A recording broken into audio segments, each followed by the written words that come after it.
자, 오늘 본문에서는요, 폭풍 속에서 발견한 하나님의 위대함, 그 위대함을 욥에게 지금 엘리후가 말하고 있습니다.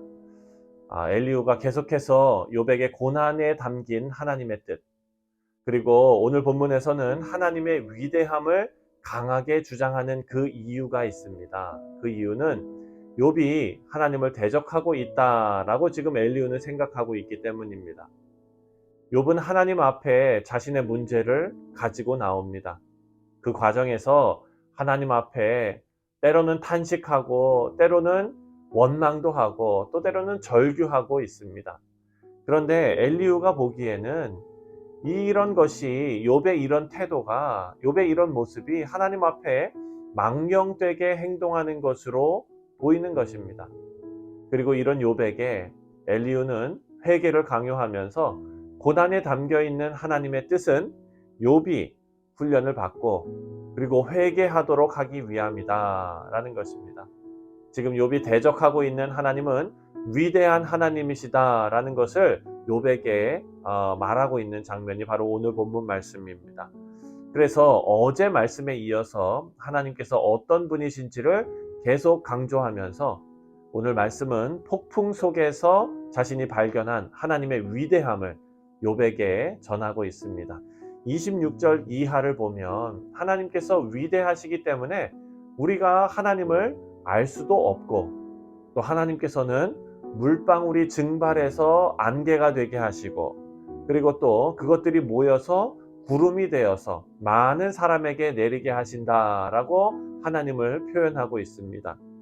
그리고 이어서 그 구름이 폭풍이 되어서 우레소리를 내고 또 번갯불이 번쩍이고 바다 밑까지 비친다라고 표현했고요.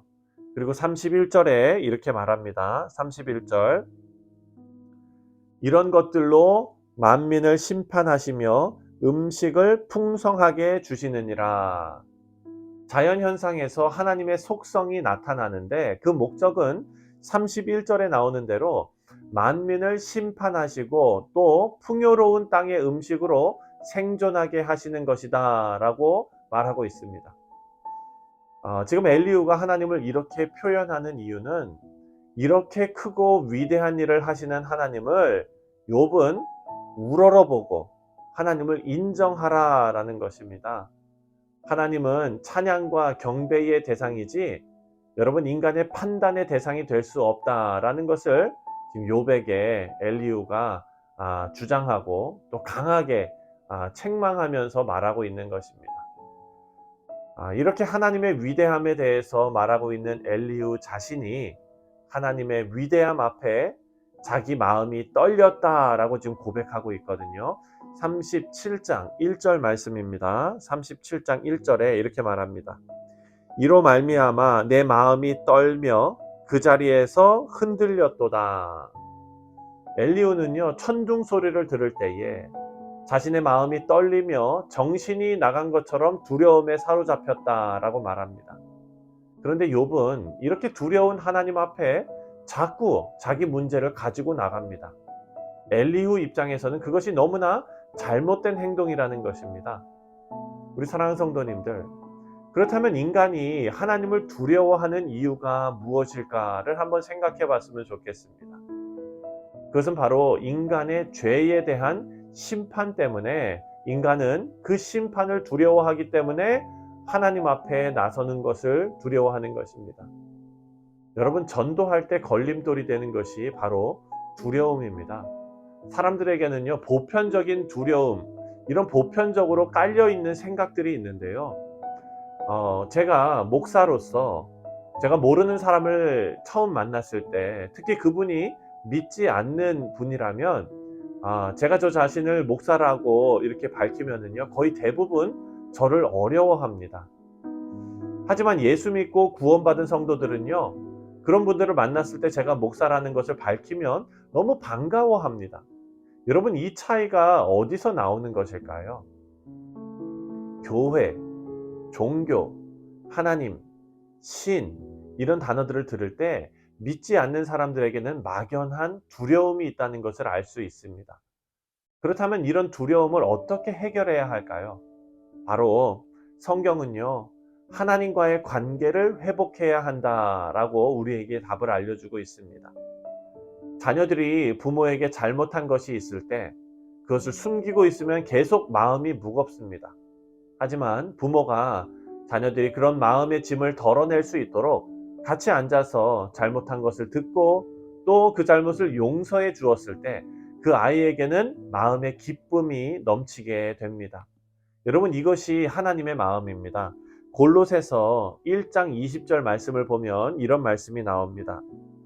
그의 십자가의 피로 화평을 이루사 만물 곧 땅에 있는 것들이나 하늘에 있는 것들이 그로 말미암아 자기와 화목하게 되기를 기뻐하심이라. 아멘.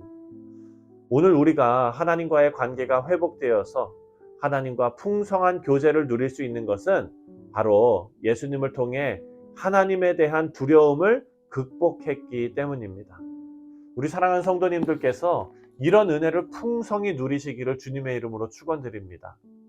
여러분, 엘리후는 두려운 하나님 앞에 욥이 빨리 엎드려서 회개하기를 촉구했거든요.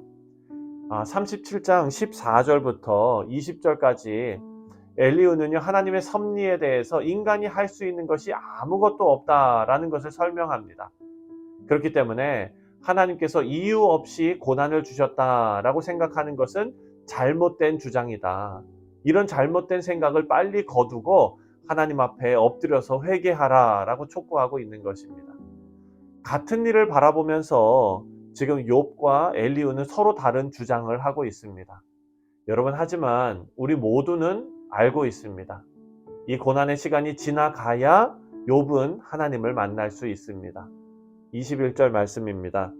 21절에 그런즉 바람이 불어 하늘이 말끔하게 되었을 때 그 밝은 빛을 아무도 볼 수 없느니라. 여러분, 구름이 가득해서 하늘을 덮으면 비록 태양이 계속 빛을 비추고 있어도 그 빛을 볼 수 없다라는 말입니다. 하지만 구름이 태양을 가렸다고 해서 태양이 없어진 것은 아니지요. 태양은 단지 보이지 않을 뿐입니다. 인간이 겪고 있는 고난에 대한 하나님의 섭리가 바로 이와 같다는 것을 지금 말하고 있습니다. 욥의 고난 속에 숨어 있는 하나님의 섭리는 욥이 미리 알 수 없는 것이었습니다. 하지만 여러분, 때가 차서 바람이 불고 구름이 걷히면 드디어 보게 되는 찬란한 태양빛처럼 우리가 눈을 뜨고 볼 수 없을 만큼 밝은 하나님의 뜻이 펼쳐지게 된다는 것입니다. 사랑하는 성도님들, 우리에게 약속된 영광의 자리가 바로 이런 자리 아니겠습니까? 지금은 하루하루 내 삶 속에 죄와 싸우면서 고전하고 있는 것처럼 느끼지만 이 하루를 하나님의 뜻 가운데 보내면서 성화의 길을 걷다 보면 우리 모두는 찬란한 영광의 자리에 도착할 것입니다. 성도를 이끄시는 하나님의 섭리를 믿으시고 우리 모두가 오늘 하루 승리하시는 우리 귀한 성도님들 다 되시기를 주님의 이름으로 축원드립니다. 기도하겠습니다.